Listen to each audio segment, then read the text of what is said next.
Sementara latar belakang Anda ini reserse. Anda bisa apa di divisi ini? Silakan. Terima kasih Mas. Jadi tepatnya 360 hari saya menjabat sebagai Kepala Divisi Profesi Pengamanan Polri. Pada saat ditunjuk oleh Bapak Kapolri untuk menduduki posisi Kepala Divisi Propam ini, memang latar belakang karir saya ini 26 tahun di reserse. Kemudian ada pernah 2 kali menjabat Kapolres di Jawa Tengah. Pada saat masuk memimpin divisi ini, saya kemudian mempelajari dan melihat tugas, wewenang, dan tanggung jawab dari divisi Propam. Setelah saya analisa, kemudian saya pelajari, saya melihat bahwa justru divisi Propam ini adalah yang menjadi brand ambasador Polri. Kenapa? Karena divisi Propam ini motonya itu garda terdepan penjaga citra Polri dan benteng terakhir pencari keadilan. Artinya bahwa divisi Propam ini paling depan di seluruh satuan kerja Polri untuk menjaga citra Polri. Kemudian divisi Propam ini juga menjadi garda benteng terakhir pencari keadilan. Jadi saya kemudian memberikan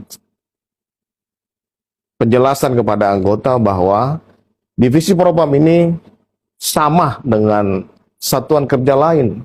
Justru harus melebihi mereka. Bagaimana kami bisa menjadi garda terdepan dan menjaga citra Polri kalau Propam sendiri tidak bisa menjaga citra Propam itu. Dan bagaimana kemudian Propam ini bisa menjadi benteng terakhir pencari keadilan kalau Propam ini kemudian tidak melakukan hal-hal yang baik.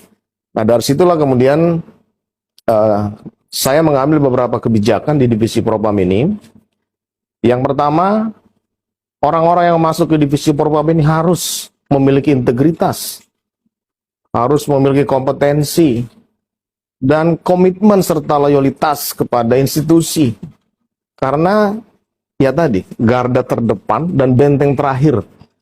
Nah, itulah yang kemudian saya sampaikan, mungkin di luar ini belum populer karena kami menangani pelanggaran-pelanggaran internal, tapi justru divisi inilah yang kemudian yang paling depan untuk menjaga citra Polri dan benteng terakhir untuk orang-orang yang mencari keadilan. Nah, dari situlah kemudian saya sampaikan, memberikan semangat, spirit kepada anggota-anggota bahwa kita harus terus bisa menjadi garda terdepan. Kita harus mulai dari diri sendiri, ucapan, pikiran, dan perbuatan harus melebihi polisi-polisi yang lain. Harus bisa memberikan contoh. Makanya setelah banyak peristiwa-peristiwa yang kemudian viral itu, saya sampaikan kepada anggota divisi Propam dan Polda jajaran, tidak ada satu orang anggota Propam pun yang melakukan pelanggaran. Karena kita harus jadi contoh. Bagaimana kita akan menindak, menegakkan disiplin ke dalam kalau anggota Propam ini kemudian tidak berdisiplin lebih dahulu. Nah, jadi kalau misalnya disampaikan tadi oleh Mas bahwa divisi Propam ini tidak terkenal, ya mungkin karena kami melakukan penegakan hukum internal dan tidak terekspos gitu loh. Kita akan memperbaiki. Jadi kalau divisi Propam baik,